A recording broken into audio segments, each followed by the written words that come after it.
Hello everyone, my name is Linda and this is the story of Luther Burbank and the Shasta daisy.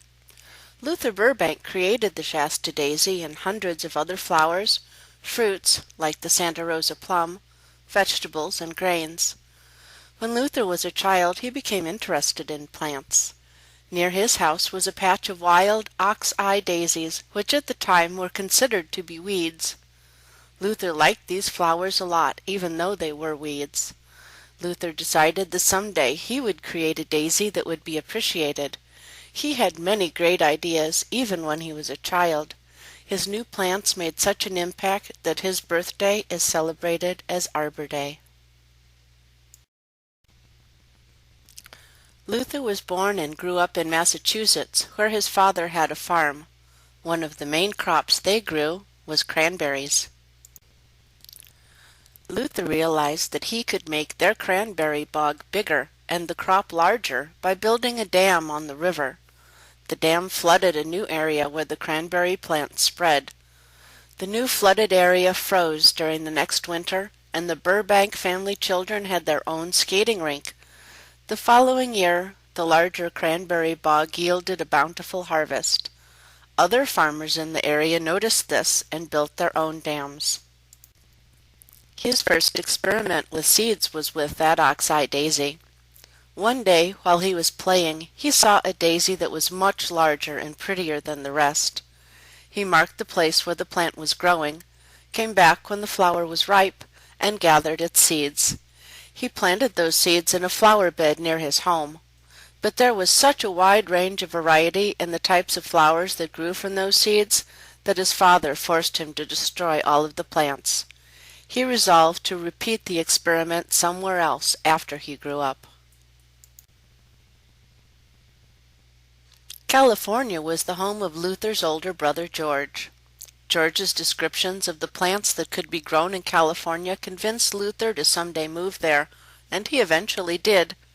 He used the money he got from selling the rights to his blight-resistant Burbank potato and bought a ticket for the train to Santa Rosa.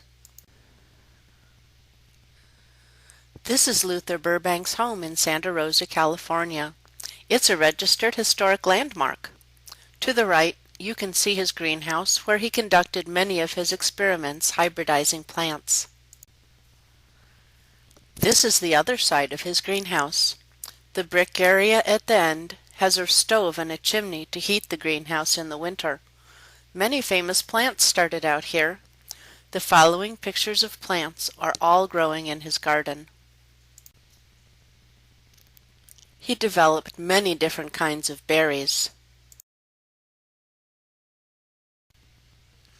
He developed many different kinds of roses, including this one.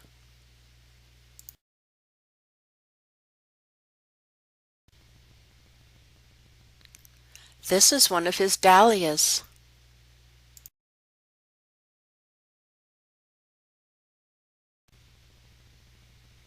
He developed cactus for their tasty fruit.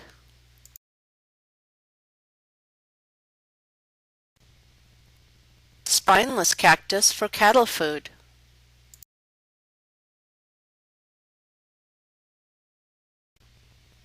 And pretty vegetables. This is ornamental kale. Some people use it in the borders of flower beds to add color. Luther sent away for plum seeds from Japan. The first batch of seeds arrived dead, but the second batch survived the trip and thrived in California. One of those seeds was developed into the Santa Rosa plum. This is a picture of a mature plum tree. Do you like these flowers? The older types of plums had far fewer flowers, and they were smaller, less fragrant, and grew tiny fruit. He also created better apples. When they were children, Luther's brother Alfred fell out of a tall apple tree while trying to pick apples that were out of his reach. Luther decided to someday create a smaller apple tree that was easier to pick. His trees even had several varieties of apples growing on their branches. He did this by grafting the trunk to a dwarfing rootstock and grafting branches from an assortment of apple varieties onto the trunk.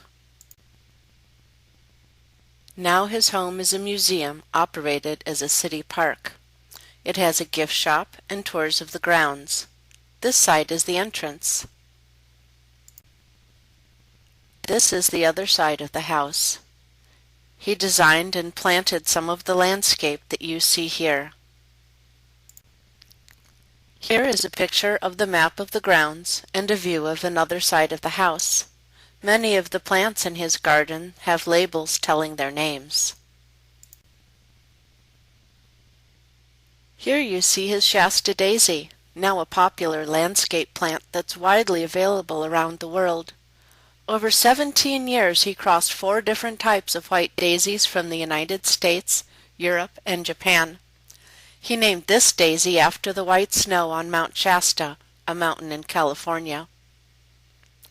I hope you enjoyed this presentation and learned more about the life of Luther Burbank. Thanks for watching.